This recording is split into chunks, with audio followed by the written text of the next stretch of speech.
Netcasts you love. From people you trust. This is TWiT.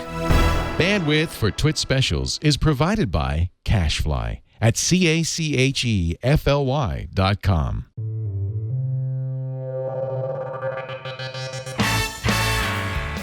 This is TWiT Live Special number 301, recorded September 3rd, 2016. IFA 2016, Day 3. This TWiT Live Special is brought to you by Rocket Mortgage by Quicken Loans. Rocket Mortgage brings the mortgage process into the 21st century with a fast, easy, and completely online process.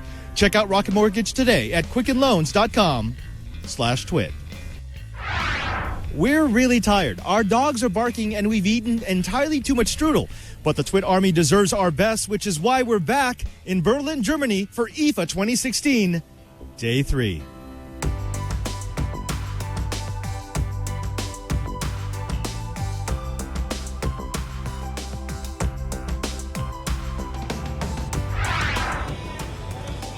One of the pieces of technology that we found here at the Lenovo booth is this, yet unpriced, unlaunched Yoga 910.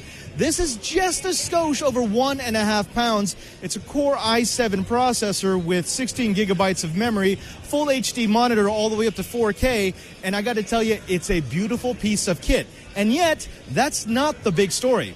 The big story is about what goes on notebooks like this. We all know the problem of bloatware. That's why I'm speaking with Neil from Lenovo, who's going to explain what the tech giant is trying to do to slim down your Windows experience. Neil, we all feel when we buy that new notebook and we spend the first hour uninstalling all the bundled software, all the things that we don't want. In fact, it's kind of annoying. What has Lenovo done to improve that experience? Sure. Thanks, Robert. So part of our commitment to providing cleaner and safer PCs is to reduce the amount of preloaded software that's on there. So you're still going to get preloaded apps directly from Microsoft. You're still going to get an offer from an antivirus provider. You're still going to get a few Lenovo first-party apps, but a lot of the third-party apps that we used to put on there have been taken off. Instead, we have Lenovo App Explorer.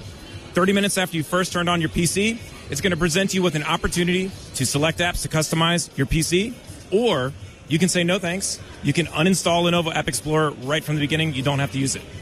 Now, this has become a problem because a lot of these manufacturers will actually get a little bit of income from bundling third-party software. There's an antivirus manufacturer who would really like to push their product, and they think if we could just get them to try it for 3 or 4 months, maybe it means they'll buy a subscription. Doesn't this hurt Lenovo's bottom line? Isn't this something that's going to detract from your overall profit margin? Well, I don't think I can answer a question like that about our profitability, but I can say that this improves user choice. And there are apps inside of Lenovo App Explorer that are ones that our partners have developed, so we do have a financial agreement with them, but those apps are labeled in the special partner area inside, so we offer transparency to let users know which apps are ones that we're just featuring versus ones that we have business arrangements with. Now, TWiT TV has some very tech-savvy users who they all understand what they want and don't want on their computer. But what about those who maybe look for the bundled software, who want to try out different things because they're not tech-savvy, they're not computer-savvy? It might be their first or second computer, maybe their first really high-end laptop, who won't get that drive-by loading. Is this something that you think is just going to be an end result of user choice, or is the Lenovo really targeting these towards high-end users? No, I'd say it's kind of the opposite. The more tech-savvy user is going to know exactly what they want on the PC, and they're going to know where to find that software. If you just go looking for software on the internet, you run the chance of downloading it from a highly search engine optimized website that bundles a lot of extra software in there. There are no software bundles in Lenovo App Explorer. It's just the apps you want and none of the ones you don't. So if any app is submitted to be included in there and it has a wrapper or requires extra software or has hidden preloads or excessive advertisements, we don't include it. Okay, so now I've got to ask, is this a service that's only going to be included on the high-end notebooks, the high-end devices, or is this Lenovo's strategy moving forward? Is this new type of bundling, which is, I call it the kind bundling, the bundling only when you want it, is this going to be standard across the entire line of Lenovo laptops and desktops? It's not going to be standard. It is standard. Our PCs have been shipping this way since January across the entire consumer notebook line. Eventually, we're going to be rolling it out onto other products, including select models in the Think line, workstations, things like that. Neil, thank you very much for talking to us. Thank you for showing off some of the new hardware and, quite honestly, possibly one of the best services that we're going to see here at IFA 2016. If they wanted to find out more about this 910 when it comes out, if they wanted to find out more about the entire Lenovo product line, where would be the best place online for them to go? Lenovo.com is where you can find out about the Lenovo product line. LenovoAppExplorer.com is the website for that piece of software. Fantastic. Folks, remember, when you're trying to build a high-end product that is user-friendly, it's not always about what you put in. Sometimes it's about what you leave out. IFA 2016 has no shortage of innovative designs in desktops and laptops, but here at Lenovo, they think the next big thing is a book. I'm speaking with Carla here at Lenovo, who's going to tell us what the Yoga Book is all about. Now, Carla, on the surface, this looks like a really, really light, about 1.2 to 1.4 pound notebook that has a very interesting illuminated keyboard, but no standard keys. What is this? What was Lenovo going for with this design? I mean, this is an amazing device. You have 2-in-1. You have a laptop and you have a normal tablet. So you can flip it around to have like your normal tablet, or you can use it like a normal notebook. So if you turn it on, you will see the Halo keyboard. So you can type things down like you used to do in your normal laptop. Or you can also, you have the possibility to write your things down with your own pencil. So you can also do it on paper. This is not a special paper. This is normal paper. Yes. Now, for people who are looking for something like, say, the Surface Artistic Touch, the touch-sensitive, the wonderful drafting capabilities of those Microsoft products, this is actually pretty dang close. I didn't know what it was at first. I just thought it was a very funky keyboard. But that whole idea of being able to use the touch screen or to use a standard piece of paper, a standard drafting pad, really adds to this. All right, we got to go over the specs and the pricing. I understand this is an Android device, which is going to sell for just under $500. But what kind of processor, how much memory, how much storage would you get with the basic purchase? You will have on both. You have in Windows 10, 64 gigabytes, and also in Android, and you have 4 giga RAM. And this is using an Intel Atom processor, so it gets you a crazy amount of battery life. I know that the Windows version will probably get you just over 13. How much will the Android version get you? Over 15 hours. So this is designed really to be an all-day computing device. It is. All right, so if people were looking for something like this, if they thought that maybe the Yoga Book might be good for back to school, or perhaps as a secondary computer that they could use when they need to draft or to doodle, where should they go? Where can they find one of these? Where can they play with them? I mean, you can find it on your retailer like normally. By the end of the month, it's going to be out. Carla, thank you very, very much for talking to us. Thank you for showing off the latest and the greatest from Lenovo. And folks, if you're looking for something that's Surface-like with a definitely not Surface price, maybe you need to check out a Yoga Book. We're here at Miele looking at some of the more efficient types of washing machines and dryers. This one actually uses a cartridge system. So rather than using detergent or even detergent pods, you just replace this once a year or 2 years, and it does all of your washing and your drying, your fabric softener for you. Now, if only I washed my clothes. I mean, this shirt was originally white. 360 has really taken off this last year. But what if I told you that the most competent portable 360 device you could carry, you already have in your pocket? Well, it's true if you've got an iPhone, or coming soon an Android, if you use this. I'm speaking with Bianca, who's going to explain why the Insta360 is the only VR device you'll ever need. Bianca, what is the Insta360? Insta360 is the 360 video camera, and we are producing it, and it is the most affordable and accessible and user-friendly VR camera, and turn your iPhone into a VR camera. Okay, when you say affordable and accessible, our audience is immediately going to roll their eyes because they've heard it 1,000 times, and they hear that, and then company will say it's $600, it's $800, it's $1,000. If someone wanted to buy the Insta360 right now, how much would they have to pay? So for this one in Europe, it's about 240 euros in Euro countries. And in the United States, it's around $200. Okay. Oh, yeah, that definitely falls into affordable. But now they're going to ask, well, for $200, I'm not going to get a very good device, right? I'm not going to get true 360. It's not going to be stitched. It's not going to be able to go to YouTube. Tell me about the capabilities that you've built in to the Insta360. That's not true. So just by simply plug to your iPhone and then one press click, and then you can have 360 video or photo, and then you can have 3K photo image or also 3K video resolution. All right, you explained this to me a little earlier. I've got a 3K camera on each side, and it stitches in real time, right? There's no post-processing that I need to do? No processing access. We have the internal calculation inside the camera. So we do there are two lenses. You can see, and each lens has 210 degree image capturing, and then you can do the stitching inside, and then you have a 360 image. My audience pretty much understands how 360-degree technology works. They've seen us review products from Philips and from Ricoh. So I got to ask you, why do you think someone would buy your product over one of those, a dedicated 360 camera that they could just set on a table and let it go? What makes the Insta360 different? So the first one, for the product itself, it is the most affordable. So compared to Ricoh, it is much cheaper, but providing better quality. So the video quality is 3K, which other competitors cannot achieve. And the second, we aim at changing people's lifestyle. We want to create a 360 lifestyle to relive any treasure moments they have. So for our camera, with our app, you can do some little edit, and also you can share instantly to your social network platforms. All right, talk is cheap. Let's show them. How would I take a 360-degree picture? First, let's start with that. But then also, how would I stream this to, say, YouTube or Facebook, which already support 360-degree technologies? Yes, for YouTube, it already supports 360 live streaming. There is a live function on our setting page. And also, you can input the streaming address that your 360 platform generate, and then you can go live and share the address with your friends. And if you do the live streaming on other platforms that does not support 360 live streaming, then just use our platform. Then we will generate an address for you to share. All right, thank you very much for sharing your technology. If they wanted to find out more about the Insta360 Nano, if they wanted to find more about your company, where should they go online?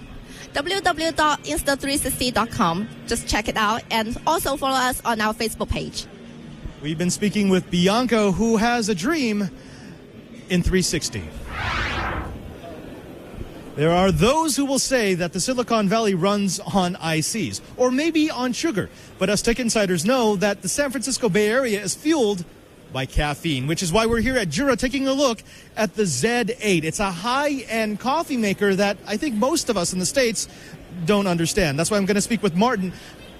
Martin, the Z8 is a $3,000 machine, so it is definitely on the higher end of coffee makers. And our audience is going to wonder why they would spend that much money on something that they could buy from Starbucks every day for $5 a cup, or maybe buy a $100 to $1,000 machine and get something that's passable. What would you say to those folks who don't understand why I would shell out all that dough for a high-end machine?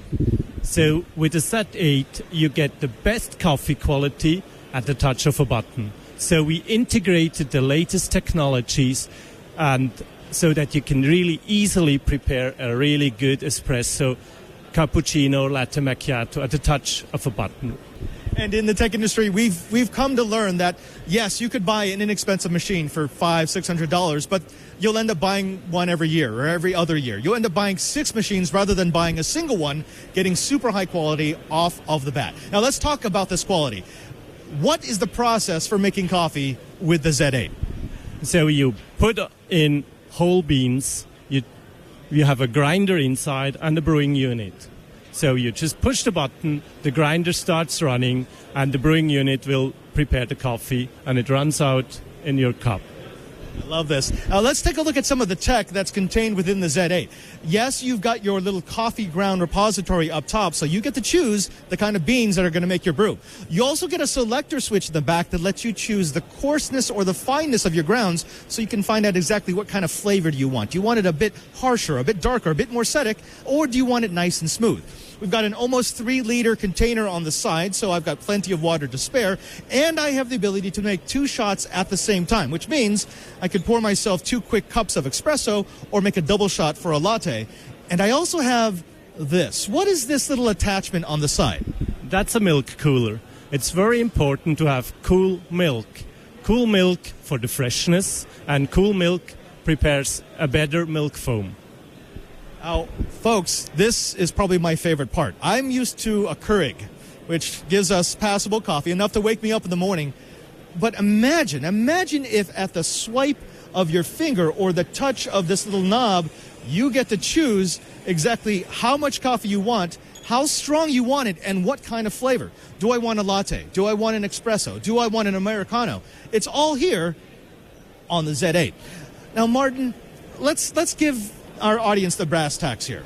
If they wanted to get themselves some delicious, delicious coffee, if they wanted technology to steam and perfectly foam their lattes, if they wanted to find a way to wake up better in the morning, where should they go online to find out more about Jura, more about the Z8, more about everything that your company offers? On Jura.com, you will find all information you want about our coffee makers. We have a distributor, a Jura company in the US based in New York. So you can call them and they will give you all the information you need.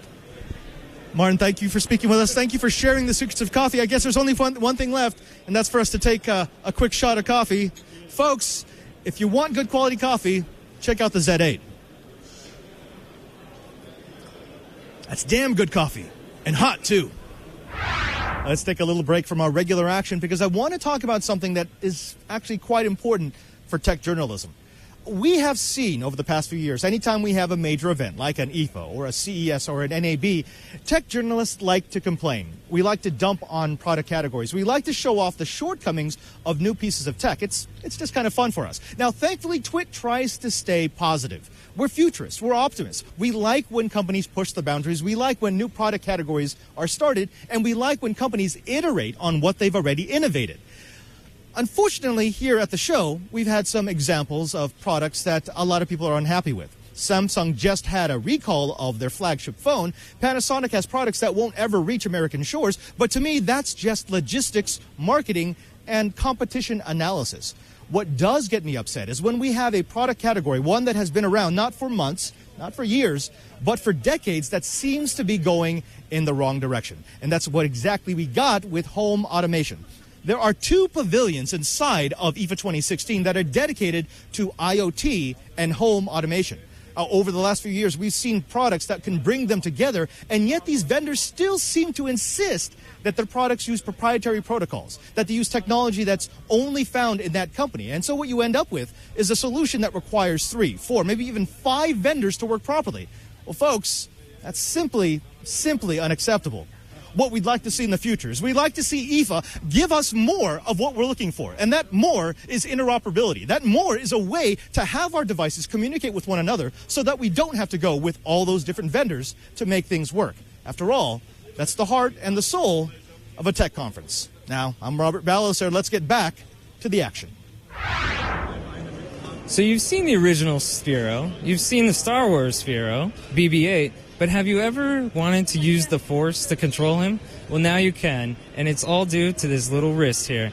I'm speaking to Claire, and if you could quickly explain how this works and why it's so cool. Yeah, so this is our new Force Band. This is a gesture-based wearable. Allows you to control BB-8 using the Force. Right. Different gesture-like movements, Jedi-like movements that are measured through all of the sensors in the band. You can drive him forward. Let me get him aimed here. With a Force push. And control him all the way around, and he can come back. Wow. Very cool. This has been probably my dream since I was 12 years old, and now even as an adult, I still really want this. Now, you were saying that it's controlled through Bluetooth?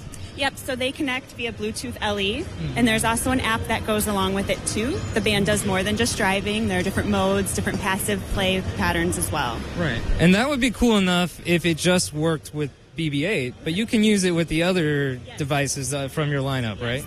The Force Band is compatible with our Spark Plus robot, which came out this August, and then also with our Ollie. Okay, final question. I have to know, how much is it and when can we expect to play with it? Yeah, so it actually just went on pre-order, Sphero.com, and the band retails for $79 by itself. It's also packaged with the battle-worn BB-8 for $199, and it hits shelves on September 30th. Very cool. Yeah, we have to specify this is the battle-worn BB-8. He's been through some travels. Yes, he spent some time in the desert for sure. Very cool. Well, Claire, thank you very much for talking to me. I look forward to getting one of these myself. So if you want to use the Force, get BB-8.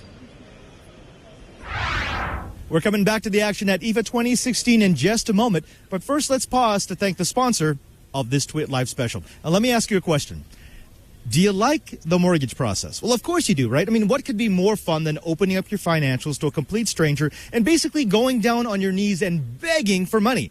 Well, folks, we don't do it that way anymore. The idea of going into a bank, of tossing out all your paperwork and trying to get them to realize that you're a good investment are over, thanks to Rocket Mortgage by Quicken Loans. Now, Rocket Mortgage brings the mortgage approval process into the 21st century with a fast, powerful, and completely online application process. Rocket Mortgage has taken all of the complicated, time-consuming parts of applying for a mortgage out of the equation, instead giving you something that you're used to: a browser, a mouse, and a keyboard. Oh, with Rocket Mortgage, you can easily share your bank statements and pay stubs at the touch of a button, helping you to get approved in minutes for a custom mortgage solution that's been tailored for your unique financial situation. No more trying to fit into a plan and a rate that they might have. They look at what you make, they look at what you have, and they get you the best possible deal. Even better, with Rocket Mortgage, you can do all of this on your phone or your tablet, so you're not even bound to a desk to get cash. Now, it's a quick online process that you can manage from the convenience of your couch. And folks, if you're looking for a mortgage, there really is no better way to go than with Rocket Mortgage. If you're looking to refinance your mortgage or buy a home, check out Rocket Mortgage today at quickenloans.com/twit. That's quickenloans.com/twit. Equal housing lender, licensed in all 50 states. NMLS number 3030. And we thank Rocket Mortgage by Quicken Loans for their support of this TWiT Live special. Here's an example of the things that I like to see at IFA. Simple. This is a refrigerator from Liebherr, but they've included this. How many times have you pulled on a handle to try to break the seal between the door and the refrigerator? Well, this particular handle does it for you. As you pull on it, it levers this mechanism which breaks the seal. What this means is that you don't ever have to worry about pulling the refrigerator down on top of you or wearing out a door hinge or the seal itself. Again, it's not super high tech, but I love the idea of taking a simple concept like levered motion and using it to make a better product. Wearable technology trends have come and gone, but a stone in the storm has been Fitbit. That's why I'm speaking with Des Power, who's going to explain why their new products might be just the thing for the active techie. Des, Fitbit is one of these companies that, I mean, you could really call them the originator of the wearable, and the one that has really been the most consistent in terms of releasing new products, new styles, new trends. What do you have for IFA 2016? We're so excited here at Fitbit at IFA in 2016. We're updating two of the most iconic products in the history of the wearables industry. Fitbit, as you know, is market leader, only 9 years old as a company. Two major products during that time defined the industry. The first was Flex, which was the first product that really became accessible to the masses. And the second was when we introduced heart rate a couple of years ago. And that made heart rate not just for the gym geeks, but it made it relevant for everyone. Here at IFA, we're reimagining both of those iconic products.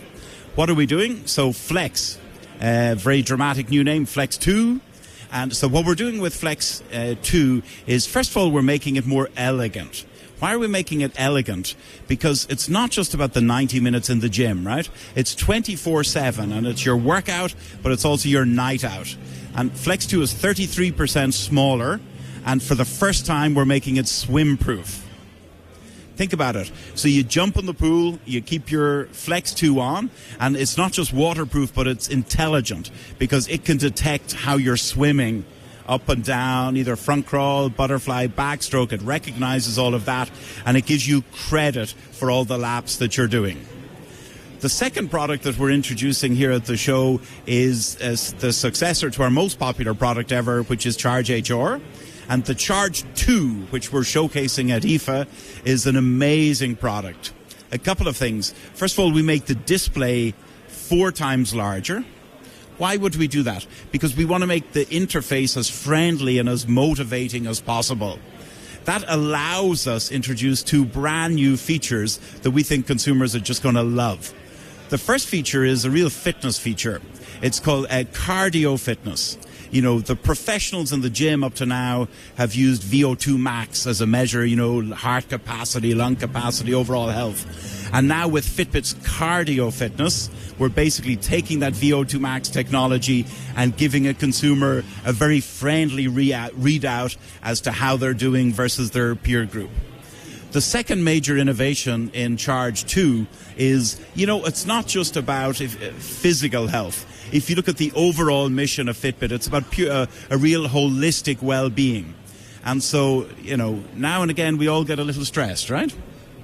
And in the Charge 2, it's the first product that introduces Fitbit's guided breathing algorithms. And what is that?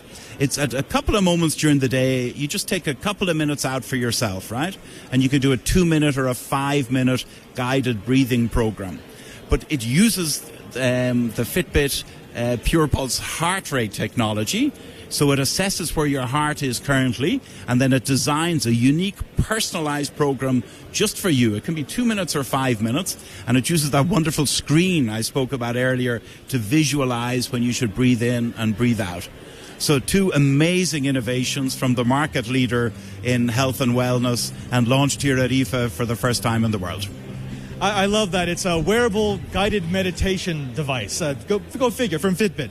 Okay, now Des, I love Fitbit. Fitbit is one of these companies that understood very early on the value of being able to take constant measurements of your pulse, of your VOx max, of everything that you might be able to collect from the body.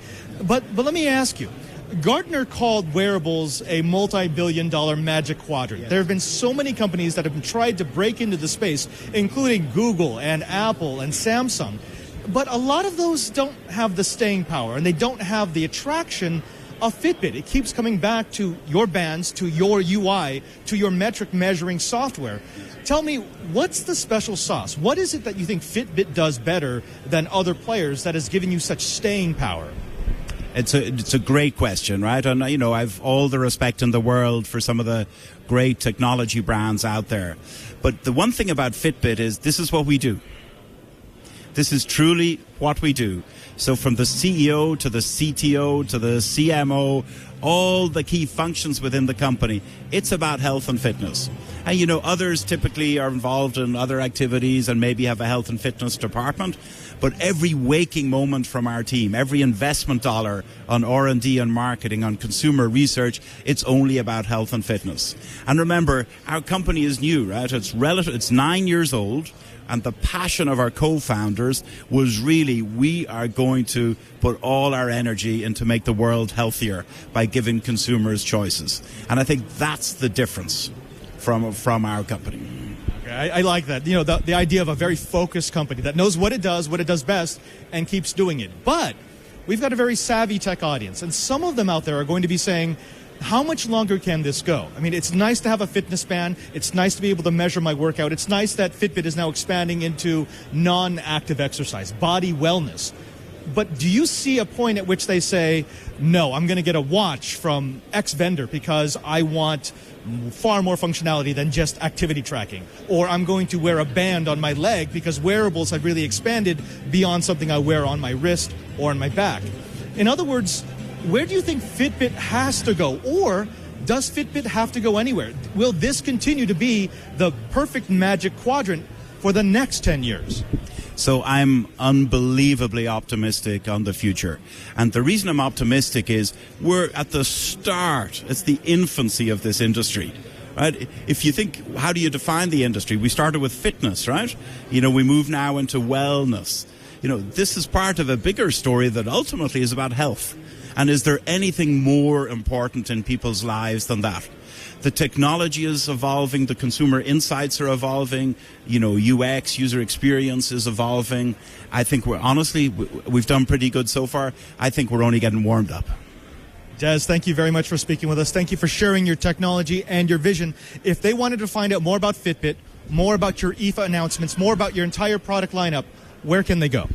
Fitbit.com. We're waiting for you. Come on. There you have it, folks. It's Wellness in Tech. I'm Father Robert. And remember, work, play, exercise, and meditate with Fitbit. There are a lot of products here at IFA 2016 that will tell you your health when you kick a ball, but very few that tell you what the ball feels. That's why I'm here at Adidas with Amin, who's going to explain why you need a ball with sensors. Amin, what is this? This is like the coach, electro coach. You have the sensors you'll see here in the ball inside. So if you kick the soccer ball to the goal, afterwards you can see in an app how was the angle, how fast was the ball, how was the rotation. And the app helps you afterwards to improve your skills. So you can set your own goals on the app, and then the app gives you tips and tricks how to practice it. And then after a few shots again, you can see how you can get better. So and this is what the ball is actually doing. It's not for a soccer game, it's just to improve the player's skills. Now, I love the fact that you have this transparent view because it really shows me that you've got a lot of sensors in here. You need to take a lot of metrics, a lot of data points in order to figure out how I'm kicking it, how hard I'm kicking it, how much it's spinning. What is in here? Tell me a little bit about the technology. Yeah, these are the sensors, are here directly on the side. And there's like the electricity. So you can see here the charger. You just put the ball in it, and then it's charging. And these are just the sensors. Oh, I could see this being a specialty item for football because, there is such an art to how you strike this. It's going to determine how far it goes and how much it's going to curve. But do you see this kind of technology being used for other sports? In the United States, the popular sports would be football, basketball, and baseball. How many of those could be rigged up with this kind of technology that could give the athlete a bit more information that he or she might need to improve their game? Sure, I think it would be available for every sport. Like American football, you can see how the ball was flying, or other sports, basketball, you can see which angle the ball is flying. So I think it would be available for everybody. Thank you very much for talking to us. Thank you for sharing your tech. And folks, remember, if you're an athlete, see the ball, hit the ball, be the ball. If you've been looking for a 2D, 3D suite, look no further than Intuos by Wacom. Now, this isn't just software. They're included hardware, the Wacom tablet itself, so that you can get the pressure sensitivity and the fine control that you need to do your art. Now, the wonderful thing about the Intuos suite is that, yes, you can do 2D drawing, just like you would expect out of any modern artistic suite. But what she's doing with this is she's creating a 3D object that can be printed. You can turn what you create into an STL file that will work on any 3D printer. Now, this system isn't just limited to creating objects from volumetric pieces that you pick from your suite. You can pretty much chisel away anything that you want to create out of solid objects. This is what I really like about Wacom, which is they let you approach a creative project from multiple directions. Folks, you probably look at this and you're thinking, well, I've seen suites like this and I've seen hardware bundles like this that go for a few $100s. Not so. If you live in Europe, you can get the smaller tablet with Intuos suite for under €100 and the larger one for €200. So expect these on the US shores in just a while for just about those price points. If you want creative, you want Wacom. It's funny, we're in the middle of all this high technology, some of it which is incredibly popular, like these Liebherr series of refrigerators. And we have people who keep asking us about the LiveU backpack. They want to know how we're streaming back to California. Because it is a very unique piece of technology. We are actually carrying around with us a piece of tech that I think most of the attendees would love to use. You already know about LiveU. You know the fact that they bond multiple channels so that we get consistent bandwidth back to California. And if you're watching this special right now, it means that you're watching video and audio that has been transmitted in real time across the country and then back to us so we can monitor it. So LiveU, once again, thanks for supporting our TWiT Live special. If you walk around IFA 2016 long enough, you're going to find a lot of food tech, everything from ovens to food scales to smoothie makers. That's why we're coming here to Kuving to check out their high-speed blender. Folks, I am not a big fan of broccoli and spinach, but I've been promised that with the proper tech, it can taste right. Ma'am, what is the Kuving blender?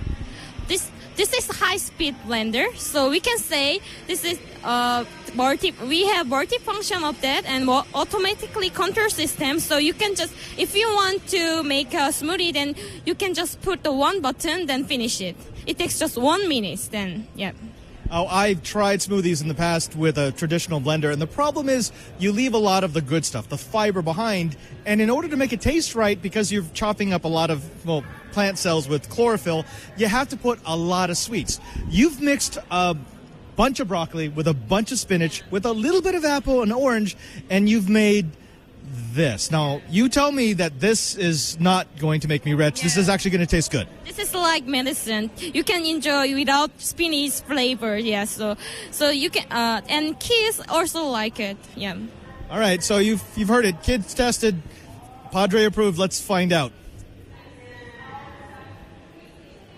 Wow. Okay, no, she was right. This does not taste like spinach. It does not taste like broccoli. But I guess that's the flavor of kuving. Here at the LG booth, they've created a tunnel of OLED displays. That's 4.3 billion pixels that they've used to create, well, what can only be described as art. I could talk about it, but instead, let's just show you. Now, let's face it. We all like big screens. I mean, who doesn't like a lot of real estate for their Windows or OS X box?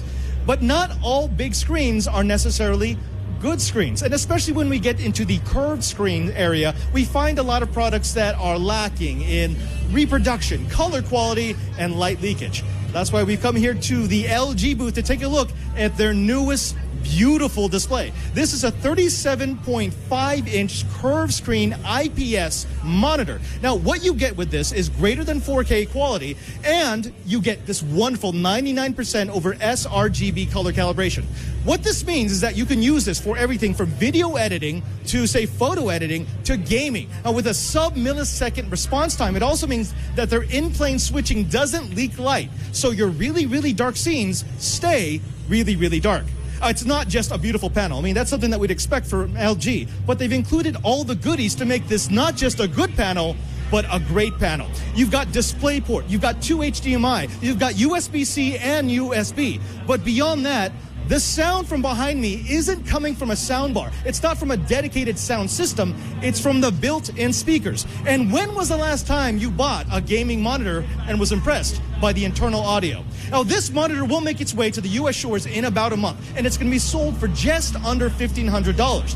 At this size, at this quality, you would expect a display like this to cost 2 to 3 times. And the fact that LG has found the price point and the quality to make this affordable for the video editor, for the photo editor, or the gamer all at one means that LG is definitely on the right track. Sometimes you need a really big picture in a really small space. And that's why we've come to LG to take a look at their mini beam technology. Now, the mini beam is this. It's a traditional projector, but turned on its head. They've made a few tweaks to their technology to allow you to get the projector incredibly close to the display surface. This happens without keystoning, without artifacting, without the regular distortion that you would get if you took a standard projector and tried to project at an extreme angle. Now, down here you see the heart of the unit. Instead of using DLP, which is what most of the industry will use, they've gone back to LED technology. This lets them use a concave mirror inside of the display to push the image up without distortion, without keystone, and without that strange Moore effect that you would get, again, with that traditional projector. This is going to be available, actually, now for about €1,400. And if you're looking for something that will get you at least 1,000 lumen of light, well, that's the one for you. Now, for some people, even that is too big. And if that's too big, then this is the mini beam for you. Right here, we've got the Mini Beam UST PH450UG. They've got it projecting down onto a desk, and you can imagine me using this as my main display surface. Even with the camera light, you can still see the image clearly, and you will struggle to find any of the pixel lines, unlike you get with most projectors. If I don't want it this way, I can take the same unit, turn it on its back, and I get this over here, which allows me to project up onto a wall. Now, again, if you tried to do this with a traditional projector, you would get a keystone effect. You would get strange pixel lines, or you would just get a distortion of the image itself. This projector is also available now. It's going to go for about €650, making its way to American shores. So if you are looking for a high-quality, bright picture that doesn't take up a lot of projection room, LG has got a Mini just for you.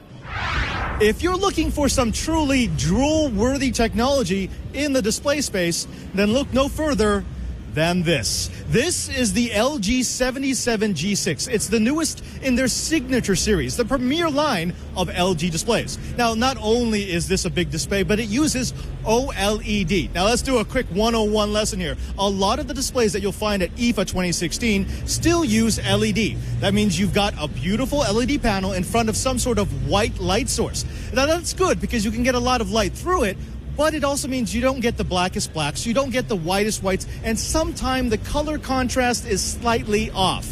Not so with OLED. OLED, because it's organic light emitting diode, not only does the pixel give you the color, but it gives you the light. This gives you the deepest, darkest blacks, it gives you the brightest, whitest contrast, and it also means that we can make the display incredibly thin. In fact, if you look over to the side, this is an LG 77G6 from the side. Folks, that's not an optical illusion. That's not trickery of technology. That is the display in its entirety. Now, this kind of technology, this kind of quality is being used here at the LG booth to do sort of a virtual art display, which really is what it should be used for because these are works of art.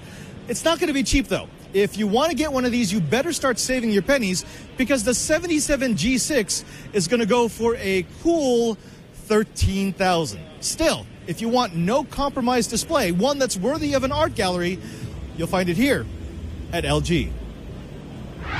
We're here at the Mazda booth at IFA 2016, and yes, we are seeing some phenomenal pieces of automotive technology. Not only do they have a rally heritage, not only do they give you some of the coolest tech on the road, but I'm betting that my Mazda does something that yours doesn't, and that is carpool karaoke.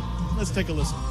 We are the champions, my friends. We are the champions. We are the champions. No time for losers, 'cause we are the champions of the world.